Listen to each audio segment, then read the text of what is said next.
So yeah, who knew this existed? BeatMania, or BeatMania for short, is one of the seminal rhythm games that came out in 1998 in Japanese arcades, and it had some Japan-only PlayStation and PS2 renditions as well, which came with mixed results. Aside from Parappa the Rapper, it's just about the earliest in the genre, and would be incredibly influential thereafter. Its mark obviously noticeable in more famous titles such as Dance Dance Revolution and even Guitar Hero. I mean, should I say, who knew these existed actually? There are in fact 3 entries in the Game Boy Color part of the series, with 2 later GBC-only versions to come. Included here are 10 songs found on the arcade and console version of the game, reimagined in that glorious chip-tuney goodness that only the original Game Boy sound chip could. Plus there are also a further 10 original songs unique to the Game Boy version. The songs are delineated by their BPM, that's how fast they are for the non-musical, their difficulty rating from 1 to 5, and even their genre. You'll find stuff like techno, J-pop, bossa groove, and even reggae.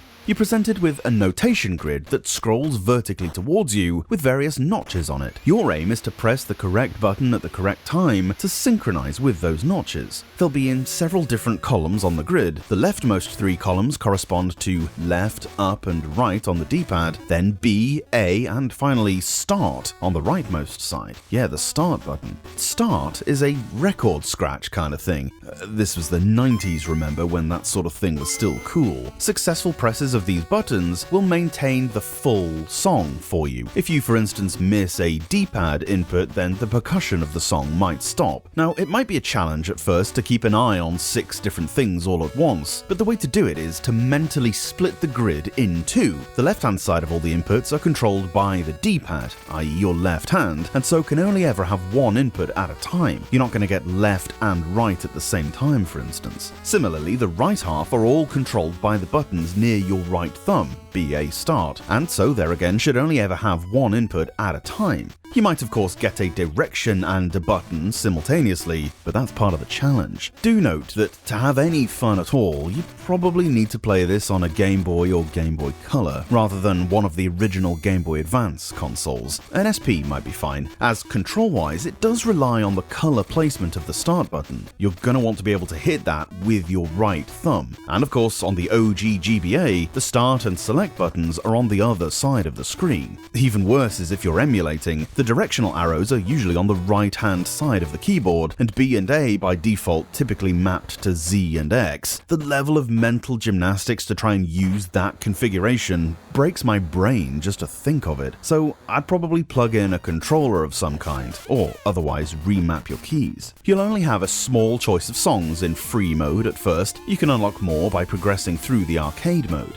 To do that, you need to score a certain amount on the songs that are available. That's dependent on how good your timing is. If you land a note pretty perfectly, you'll get a great. A little fast or slow will get you a good. If you're a good way off, you'll be scored bad, and missing a note altogether will be poor. Your aim, obviously, is to get as many greats and goods as possible.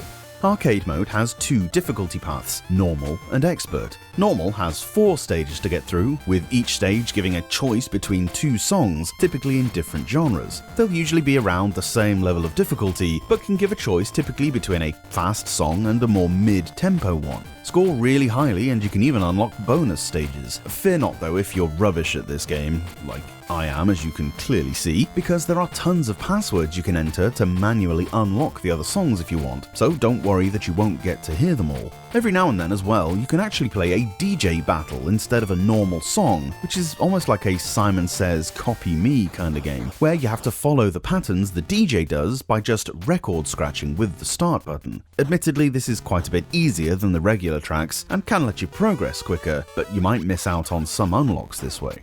The animations to the right-hand side of the songs, not that you'll have time to pay a great deal of attention to them as you'll be concentrating, are remarkable for both the console they're on and also how similar they actually are to the highest spec versions. Fans of the original arcade will recognize some of the songs comfortably and no doubt be impressed as to how well they've been transposed. But then, it's Konami, and if there's one thing we know for damn sure about them, their sound division went way above and beyond, usually. Not only is the music superb, but the synchronization synchronization with the rhythm inputs is basically frame perfect, something that would have been not only annoying, but fundamentally game-breaking if it were off by even a hair. Something you may initially think would almost certainly not work on a Game Boy actually works better than the PlayStation versions, arguably. So much so that you start to think that maybe the Game Boy Color was where these were meant to be all along. I'm honestly blown away by BeatMania GB. It's something else.